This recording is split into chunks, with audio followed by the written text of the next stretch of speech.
नमस्ते दोस्तों, मेरा नाम है डॉक्टर प्रशांत पंचलोथिया।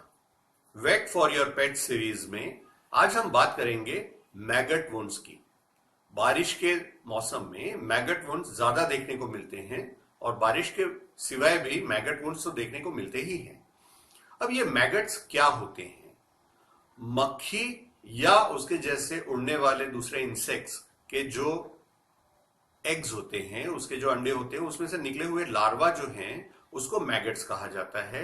वो किसी भी जानवर या इवन मनुष्य के फ्लैश के अंदर के उसके मसल्स वगैरह में अपने आप को बरो कर देते हैं, अपने आप को अंदर डाल देते हैं और फिर उससे खून पीना और मांस वगैरह को खाना भी शुरू कर देते हैं।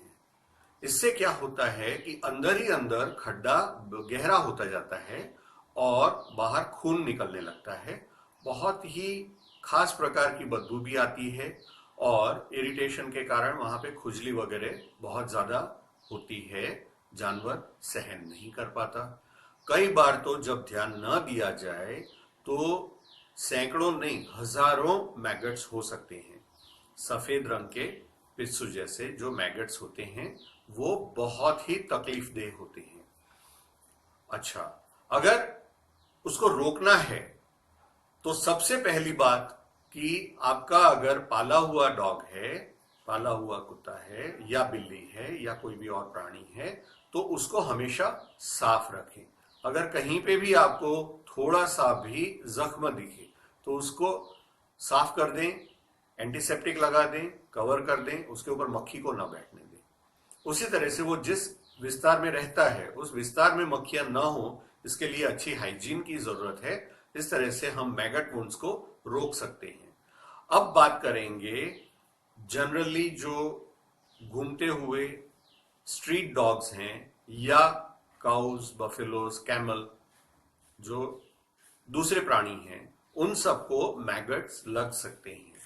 अब मैगट्स अगर पता चले आपको कि भाई मैगट वुंड हो गया है तो कैसे इसको पहचानेंगे कि मैं मैगट वुंड है? अगर आपको बिल्कुल छोटा सा लेकिन पूरा गोल सा खड्डा मिले जिसके अंदर से खून रिश्ता हो तो आप ये पहचान सकेंगे कि शायद ये मैगट वुंड हो सकता है।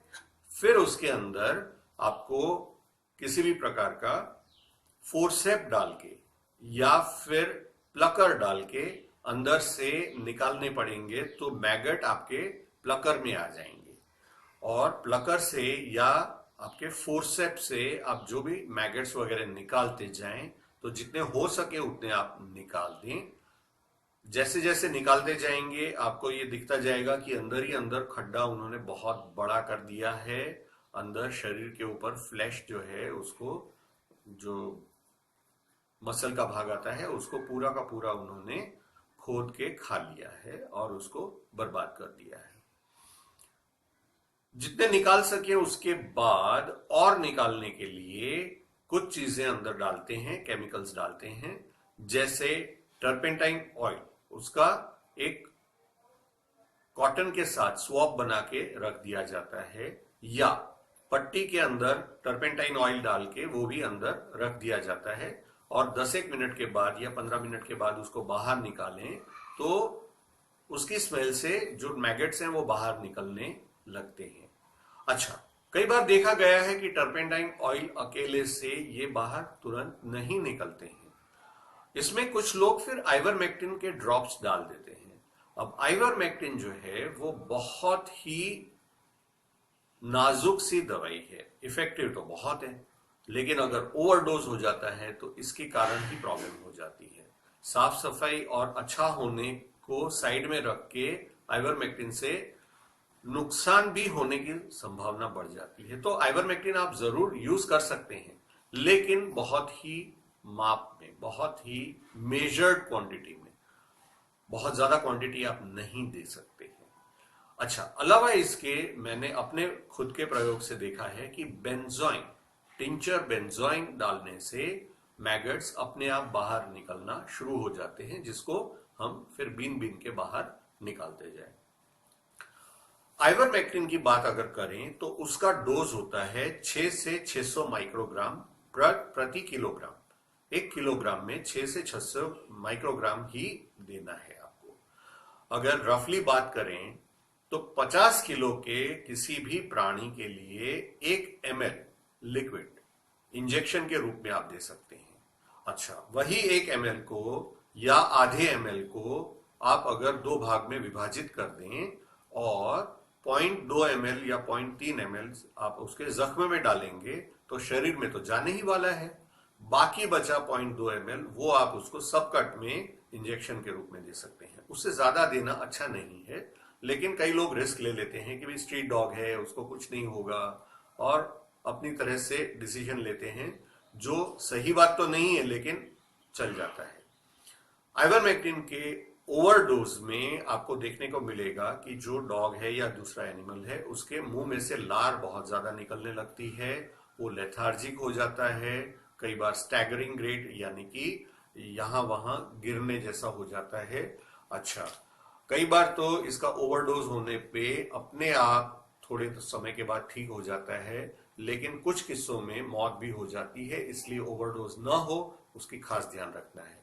अगर आपको पता चला दिखा कि ओवरडोज हो रहा है तो तुरंत आप वेटरनरी डॉक्टर के पास ले जाइए, तो वहां पे सलाइन से इंट्रावीनस बॉटल्स वगैरह चढ़ा के इसको थोड़ा सा नॉर्मलाइज किया जा सकता है। मेरे सामने ऐसे कई बार केसेस आ गए हैं और उसको फिर इंट्रावीनस बॉटल के द्वारा डीएनएस वगैरह से भी ठीक हो जाता है। अच्छा, इसके अलावा जब बाहर निकलने लगे और आप जितनी सफाई कर सकें उतनी करने के बाद क्या करना है, ये सबसे इंपॉर्टेंट बात आ जाती है कि आपको एक बार लोकेट किया, आपने एक बार आइडेंटिफाई कर दिया कि हाँ ये मैगट्स ही है, मैगट्स जितने हो सके उतने निकाल दिए, उसके बाद आप एंटीसेप्टिक क्रीम या एंटीसेप्टिक पाउडर वो जख्म में डाल देंगे ताकि जख्म बढ़े नहीं और उसपे बैक्टीरिया या फंगस का इंफेक्शन नए सिरे से न शुरू हो। इसके अंदर आयुर्वेदिक मलम भी आते हैं, अब नाम लेना जरूरी नहीं है, लेकिन आपको बाजार में आयुर्वेदिक मलहम मिल जाएंगे जो आप लगा सकते हैं। अच्छा, अलावा इसके हल्दी लगाई जा सकती है। हमारे घरों में प्रायः हल्दी मिल जाती है, तो एंटीसेप्टिक क्रीम लेने या आयुर्वेदिक मलम लेने अपन कहाँ जाएंगे, इसलिए हल्दी मिल जाए तो वो लगा सकते हैं। हल्दी के अंदर एक कर्क्यूमिन प्लस करके बहुत ही अच्छा केमिकल होता है, जो इंग्रेडिएंट होता है जो हमें काम में आता है। अब आ जाती है सबसे मुख्य बात कि अगर मैगट वुंड आप लगा सकें तो उसके ऊपर पट्टी लगा दीजिए। पट्टी लगाने से अंदर हवा नहीं जाएगी और हवा न जाने से जो अंदर लार्वी पनप रहे हैं, एग्स जो हैं, वो फिर नहीं पनप पाएंगे, वो अपना काम पूरी तरह से नहीं कर पाएंगे और अंदर ही अंदर उनका नाश हो जाएगा और बॉडी फिर उनको एब्जॉर्ब करके बाहर निकाल देगी, उसका निकाल हो जाएगा अच्छी तरह से। प्रायः देखा गया है कि 5 से 50 दिन भी लग सकते हैं, 2 या 4 दिन में भी ठीक हो सकता है अगर अच्छी तरह से काम किया, और बहुत ही कम अगर मैगट्स हैं तो। ज्यादा है तो 10 दिन भी लग जाते हैं कई बार। और मेरे खुद के अनुभव में बहुत ही ज्यादा गहरा वुंड घाव था कुत्ते के मुंह के ऊपर ही, तो उसको तकरीबन 1.5 महीना लगा था, 50 दिन के आसपास लग गए थे, लेकिन फिर ठीक हो गया था। इतना आपको ध्यान रखना है कि उसमें बार बार फिर से मक्खी अंडा न दे, इसलिए उसको ध्यान रखना पड़ेगा। ट्रीटमेंट, ड्रेसिंग और एंटीबायोटिक इसलिए दिया जाता है कि नए सिरे से बैक्टीरियल इंफेक्शन ना हो जाए, वरना मैगट वुंड के अंदर एंटीबैक्टीरियल, एंटीसेप्टिक इंजेक्शन की कोई जरूरत या औचित्य नहीं है, लेकिन सेकेंडरी इंफेक्शन ना हो जाए इसलिए हम एंटीबायोटिक को कुछ दिन जारी रखते हैं। इसके अलावा अगर आपको कोई प्रश्न हो, कुछ भी पूछना हो, आप मेरे को सीधा संपर्क कर सकते हैं। मेरा नंबर है 7999077485। मैं रिपीट करता हूं 7999077485। धन्यवाद दोस्तों।